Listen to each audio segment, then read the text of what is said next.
Zee 24 तास एक पाऊल पुढे।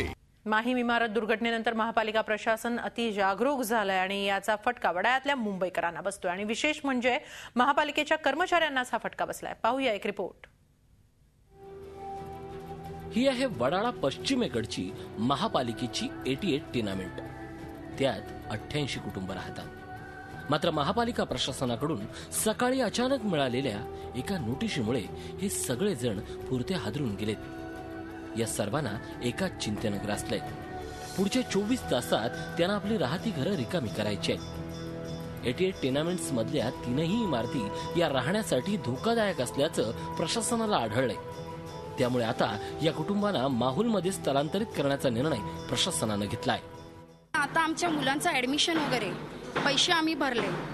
आता ऐन टाइमला आम्हाला हे 17 तारखेला मुलांची शाळा चालू होणार आहे। आता पाऊस पण आहे। आता आम्ही जायचं कुठे? माहुल साईडला दिला आम्हाला, तिकडचा एरिया पण बरोबर नाही। पण आपण छोटी छोटी मुलं आमची आहेत, त्यांना आम्ही घेऊन जायचं कुठं? एकदम रिस्की जागा आहे ती, पुष्कळ रिस्की जागा आहे। त्यांना मी भरपूर रिक्वेस्ट केली पण तरी ते मानायला तयार नाही आहे।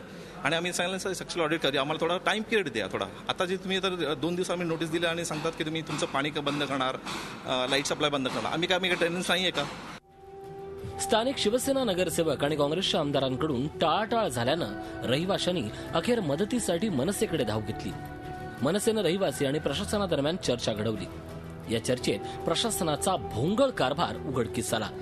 विशेष म्हणजे इमारतीच्या तळमजल्यावर ज्वेलर्सची दुकानं आहेत, त्यांना नोटिसा बजावणं प्रशासनानं टाळलंय। सर्वात महत्वाचं म्हणजे ज्या आधारावर या इमारती धोकादायक म्हणून जाहीर करण्यात आल्या तो स्ट्रक्चरल ऑडिट रिपोर्टच संशयास्पद आहे। 3ही इमारतीचं स्ट्रक्चरल रिपोर्ट एकसारखे तयार करण्यात आले। वसाहतीच्या समोर मोनोरेल प्रकल्प असल्यानं या जागेला प्रचंड महत्व प्राप्त झालंय। टोटली रहिवाशांना काढून तिथे कुठलं तरी वेगळ्या प्रकारचं कन्स्ट्रक्शन तर महानगरपालिकेला करायचं नाही किंवा तो भूखंड दुसऱ्या कोणाच्या घशात घालायचा की नाही आहे की काय, असा डाऊट रहिवाशांसकट सगळ्यांना येतोय। त्यामुळे आम्ही अडचणी साहेबांना विनंती केली की हा रिपोर्ट आम्ही मान्य करणार नाही। गेली अनेक वर्षाची राहती जागा सोडून नव्या जागेत मुलांची शाळा कॉलेजेस, घरातल्या वृद्धांची प्रकृती याचा मेळ साधता येईल का याची चिंता रहिवाशांना आहे।